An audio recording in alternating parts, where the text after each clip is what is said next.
I have a lot of questions for which I think Pooja is going to definitely answer. But you can also have questions and send them to me. We're talking about genetic counseling today in the studios of 94.3 Radio 1. David Bowie.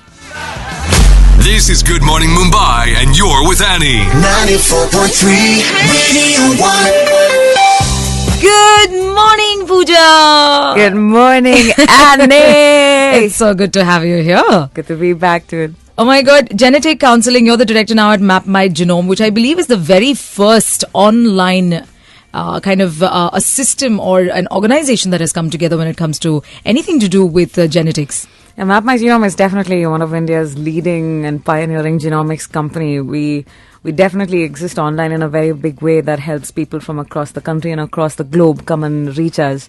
But yeah, we also exist physically at Hyderabad, and it's a lot of awesome, pioneering, cutting-edge DNA work. Wow.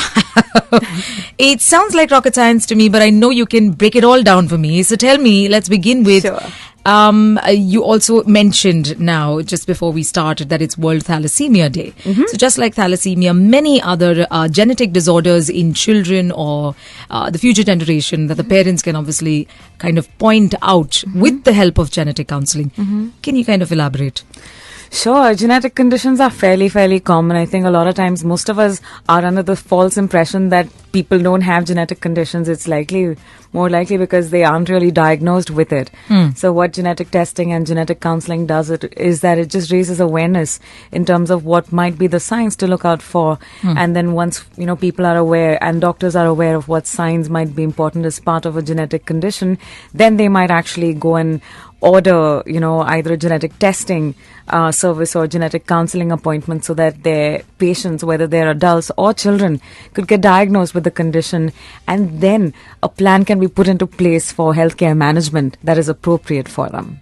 Wow. I've also heard about, I'm pretty curious to know, of how partners or generally individuals looking at choosing partners on the basis of some sort of counseling. That kind of is a little scary for me. We're going to get into that. But before that, age. Do you think there is a particular age which will be an appropriate age or an age that will be good for the child or an adult to kind of have this diagnosed, so then you have ample time to treat the disorder? So, the earlier that you get diagnosis, obviously, the sooner a treatment and a management plan can be put into place. So, the sooner someone gets the diagnosis, obviously, the better. Some conditions present in a pediatric age, or some children are born with these genetic conditions, right after birth.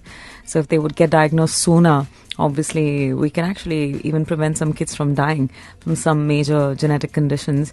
And if you're an adult who's just developed signs of a genetic condition, then you might get diagnosed at an adult stage. But it really just depends on, what kind of condition is it? Is it one that presents in children, or is it one that just comes up in adults? Right, and there again, many questions as to what are the different kind of diseases or disorders we're looking at. If you have any questions, you're free to send it to me. She's live in the studios. It's ONE space your question with your name. Send it to 53650. Tweet it to me at Annie_AKM. Slipping into an ad break and coming back with, a lot more understanding of genetic counseling. Right here with Pooja Ramchandran, a director, Mapmygenome. 94.3 Radio 1.